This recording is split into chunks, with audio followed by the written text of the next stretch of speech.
there. This is Diabetic Anonymous, and today we're going to make tuna noodle casserole. And because of that, I'm going to bring in a good friend from me. This is Link. He's a cat. He likes tuna.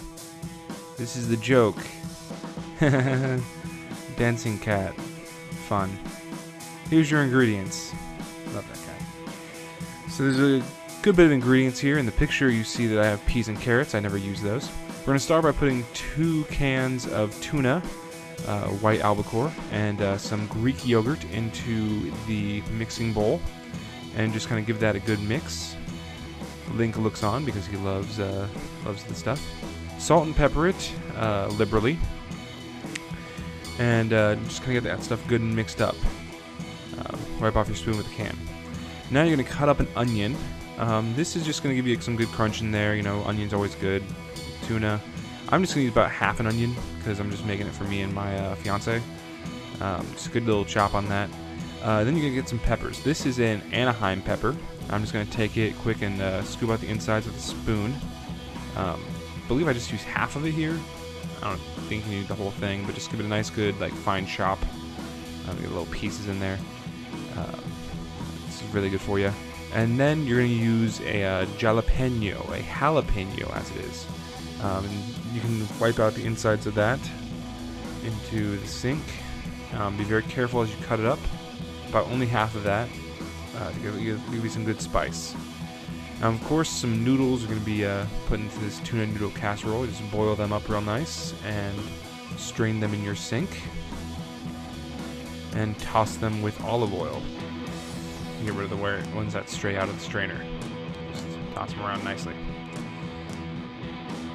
After that is done, you're going to want to grate some cheese. And grating cheese is much better than buying pre-grated cheese. When you buy pre-grated cheese, they cover it in potato flour and potato powder and stuff like that. And that makes it not melt as well. So if you want really good melted cheese, you have to do it yourself. And it's really easy to do, so just take the time and grate your own cheese. And just put some of that in there. Reserve half for later. Add your noodles and just mix that around. And what you're going to want to do here is reserve some of your heating liquid from cooking the noodles, and just add that in every now and again to kind of keep the moisture levels kind of loose in the casserole. Just a little bit will do. You don't need a ton. It kind of just helps you get like a bit of a feel for your stuff. On a well buttered pan, you're going to want to get half of that in there, kind of flatten it down, and put some of your cheese in there, and then put the other half in. Just scrape your bowl nicely, flatten it out, and put the other part of your cheese on top. A bit more salt and pepper is always nice.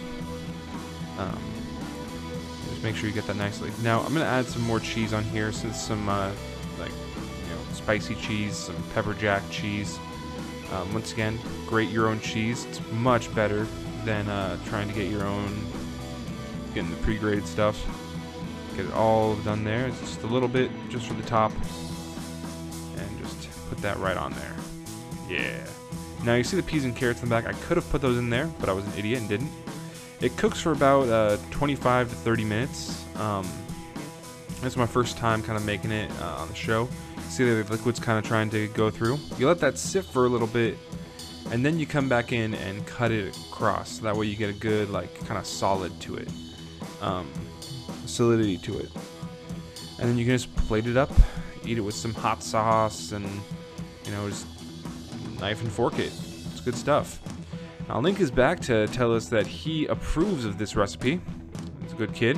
He's got a really fat belly because he loves eating this stuff. He says bye now as we hold him and play with him. And you have a nice day. Please like, comment, and subscribe. And yeah, I'll talk to you guys later. Have a nice day. See ya.